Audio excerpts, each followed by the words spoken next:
Yes, yes.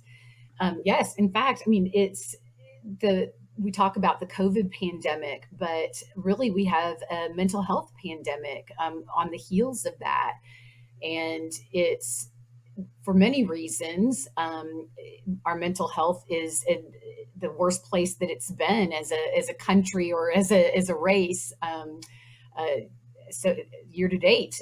And so one of the things that's really interesting about that is that prior to the pandemic, there were actually signs of this coming, you know. So I think like in 2018, 2019, that the let me think of this right, the three main causes of death for young adults were what some people have referred to as deaths of despair, which are things like accidents, suicides, overdose.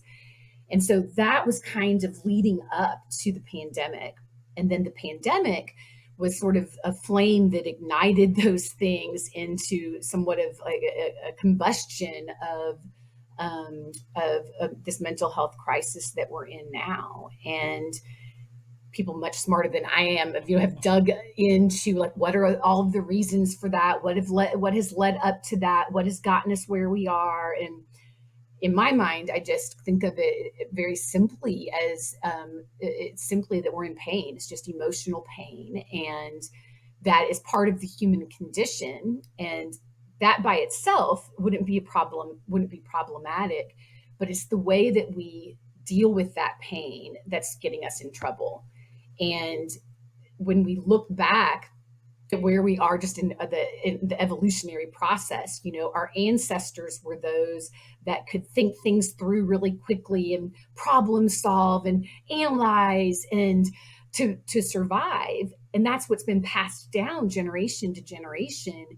And although that's good, it makes us great problem solvers. It's not exactly helpful in tenderly holding our emotional pain. It's almost as though we're having a collision of sorts of where our advancements in our cognitive abilities, our problem solving abilities are really interfering with our ability to thrive. I heard Steve Hayes, and he has this wonderful talk that both of us have shared, and I'll put it in the show notes, where he was speaking to um, a large group of people at a keynote in India. And in it, he said that psychopathology is energy misdirected, and that we all have yearnings. And that's normal to have yearnings to connect and belong, yearnings to feel good. But we get narrowed in our attempts to seek those things out, and it really gets us into trouble. And that's what I think we're finding right now, is that many people are using their old ways of coping with something that is uncopable, and in a lot of ways. Like, how do you cope with this? What we actually really need to be able to do is to adapt. We need to be able to have cognitive flexibility and self-compassion, and find groups and share in a sense of belonging. But what we tend to do is to kind of silo off and do sort of these old ways of responding that are, whether it's addictions or it's isolation or it's other types of experiential avoidance, that just kind of get us into cycles of stuckness. And I know that for myself, because certainly I've seen that during the pandemic. I've seen my own mental health kind of decline, and really probably at its nadir point was summer 2020, like many people. And it's interesting because I reached out to some therapist friends, asking them about like what are they seeing in their practice, and what would they think would be, suggestions for folks on how to find a therapist. And one of them responded back just by saying, I just think you're lucky if you can find a therapist at this point, because most therapists are full. So there's like the barriers to treatment, to getting treatment. And then there's also just the barriers of access to treatment. In particular, certain groups have a lot less access to therapy and treatment than others as well. Absolutely. Absolutely.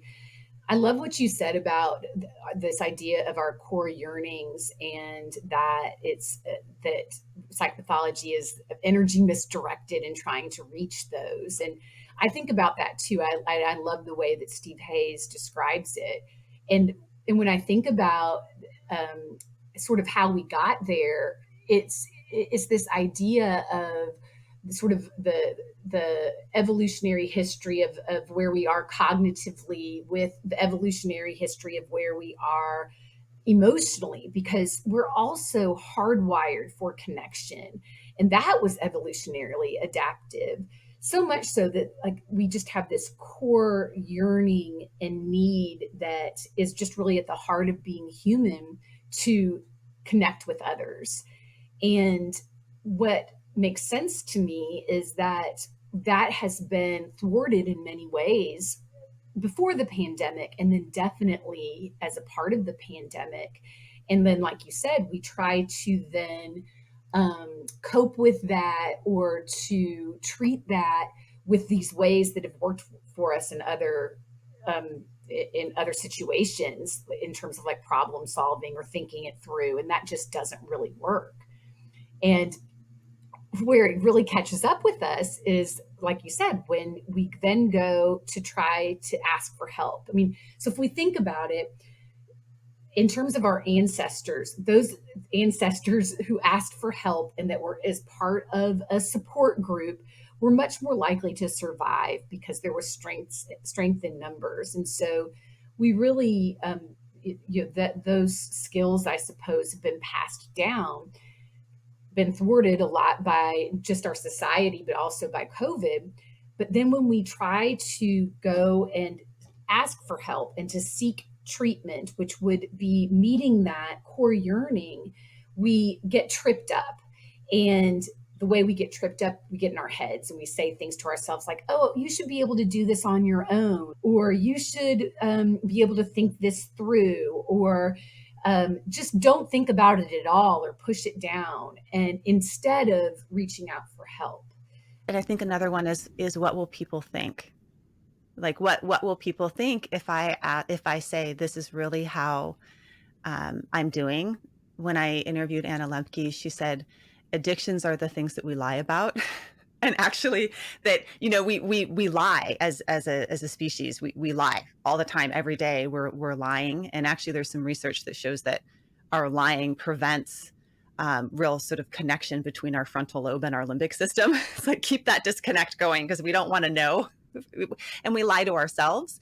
But I know, for me, when I'm not doing well, and I've had many ups and downs over the course of my life and my own mental health, that's when I actually tend to withdraw more and say less about how I'm doing. And I know that for my clients too. I mean, I know that every session that I'm in, there's something that's left unsaid. And actually, I have a good therapist friend, Meg McKelvey, that she recommends asking clients like, and what is it that you didn't say? What is it that you felt like you couldn't say? Because we even lie to our therapists, even if we can get to therapy, we don't tell the truth. And that's part of our again, that yearning gone wrong, because the yearning is to belong. And what if people saw like really how I really am doing, which I think a lot of people aren't doing well right now. Let's just face it, folks are not doing well. We've been bombarded for, we're entering year 3, whatever you want to call it, of this pandemic, and people are exhausted. We've been hypervigilant for a long time. We're tired of being hypervigilant. Our lives have been kind of sent sideways. The ways that we can't connect. Our travel plans, our vacations, our ways in which we just enjoy our lives have all been kind of thwarted. Our kids are really, holding a lot of the impact, and it's tiring. And mental health is certainly, it's really showing up in our mental health. I think that one of the other things that is so scary about, like you were saying, about being able to connect to your therapist, or to really open up and to say the thing that you kind of kept close to your heart, is that not only are you afraid, like, what are they going to think? But what if they can't hold it? What if they still can't see you? They don't, um, they can't validate what you've gone through. And so I know personally that is something that is a fear of mine, in my own therapy. It's so isolating to hold on to things, but it's even more isolating to share something and not be seen. And that is, it's just vulnerable and it's risky. And so in seeking therapy, that is that's like the biggest risk you can take, because what if I do reach out and then the person doesn't really see me? Oh my gosh, you just hit the nail on the head. In my reach out to therapists, I also reached out to a friend of mine who's been in therapy for a long time and asked her about like what she really loves her therapist, but she went through a number of therapists before she got to this one. And I asked her what are the signs of a good therapist? And she sent me actually the signs of when to run from your therapist. I love it. And one of those was when you say something to a therapist and they cringe or they wince or they look scared. And for her, she struggled with postpartum depression. And there's a lot of things that show up when you have postpartum depression that can feel really shameful with telling people, like things like, I feel like I could harm my baby. I have worries about that. Or I feel like I can't take care of my baby. Or I feel like I don't love my baby. Right. And what if you were to tell that to someone and they can't hold it? And I think that's where psychological flexibility on the part of the therapist, all these processes that we talk about on this podcast, comes into play. Like, you need to have a therapist that can stay with you, be present with you, practice accepting and opening up to whatever it is that you share. And if you're someone that is supporting another person, you need to be psychologically flexible and not wince or cringe or look scared, but like say, okay, here we are. I can hold your pain. And Mm-hmm. sometimes when we're talking about emotional pain, it feels too heavy for one person to hold. And how much more despair that could cause if you then say you reach out and you risk trying to share it with someone else and they can't hold it. I mean, the damage that can do just feels irreparable. Or I can imagine that it would. I think it's really important for not just therapists to be able to hold that, but just we as human to human, to be able to hold each other's pain. So let's talk a bit about, like, how do you know if you should seek therapy or Mm, when you should seek therapy, or how do you support someone else in seeking therapy? I mean, that's a lot of times we say like, oh my gosh, my sister needs a therapist, my right, brother needs a therapist, but right. how do you support someone else in doing it? And then how do you know if you need it or someone else does? Well, first of all, one of the things I always like to share is that the majority of people who are really struggling and who need therapy, the average time that they struggle with mental illness or with human suffering is 11 years before they even seek help. And that is so discouraging to me, because we know that early intervention is really key in trying to create a life of well-being, a life worth living. And so that time, it just feels like lost time. And so I always want to be able to talk to people to say, if you're having an inkling that you need to see a therapist, that's your indicator. If you're having to have the discussion with yourself, that is your indicator. My husband and I are both psychologists, and so we joke all of the time that our kids are either really well adjusted or really screwed up, one or the other. But they both, they wouldn't mind me sharing this. They both have been in therapy, and after they went, they said this. Everyone should be required to go to therapy the same way as we go for checkups for with your internal medicine doc. And what a world we would live in if that were the case, more so from a preventive lens, even more so. So my first thing I would say to people is, if you ask yourself the question, "Do I need therapy?" then the answer is probably yes, and we all can benefit from it in many ways. There are times when our struggle it becomes at a place where it's more than just a preventive or a good check-in kind of uh, necessity. It is a true necessity to seek treatment, and that's when your symptoms really start to interfere with the life that you want. And I know I think about how long I've sought therapy at different times in my life, and I've thought about it just in thinking about this podcast, how long I waited before I got help, and how many times I talked myself out of it, and with really, really good excuses and Mhm. justifications, and how many times I really wish I would have gone sooner. And so When you really feel like it's interfering with your life and in the life that you want, that's an indicator. And in some ways, that's a simple answer. And our approach to therapy is so different than it used to be. You know, it used to be sort of like either you have the diagnosis or you don't. And if you have the diagnosis, then you go get mental health treatment. And then if you don't, you don't.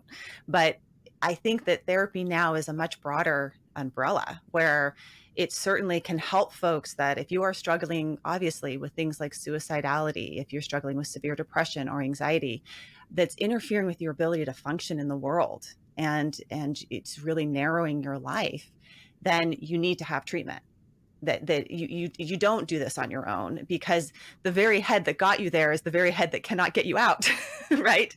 And getting an evaluation and getting treatment that matches what you're struggling with, so evidence-based approaches. And there is a difference between having an evidence-based approach that will target your specific struggles. And the goal isn't just to get you to symptom free, but really the goal is about how to live a fulfilling life and what that would look like for you. And I would say that is the goal of all therapy, really to help humans flourish. And what does it mean to flourish for you in your life? Which is why I'm super excited about, these process-based approaches that Lightfully is using and that ACT is one of them, of looking at the underlying processes to living well. And what are the processes of change that really promote our optimal well-being? And then what are the processes that we get entangled in that keep us stuck? And those very same processes are probably going to be the ones that will prevent you from seeking help. That's So that's right. kind of interesting, right? Big, It's sort of big like that monster is in your head, sort of saying, "Don't seek help, and I'm gonna keep you stuck here." Yes. And just talking to you, I'm thinking about this sort of the traditional ways we've gone about mental health treatment sort of speaks to the ways that we were talking before of how we've evolved as humans to be these problem solvers and these analyzers. And so, setting up all of these diagnoses and symptoms and these checklists and trying to identify an underlying disease really falls into that, and I think misses the point of emotional pain and human suffering. And so I agree with you. I think what's beautiful about the process-based approaches is instead of looking at diagnoses and symptom checklists, it looks more at what are the processes that you're engaging in that may keep you stuck,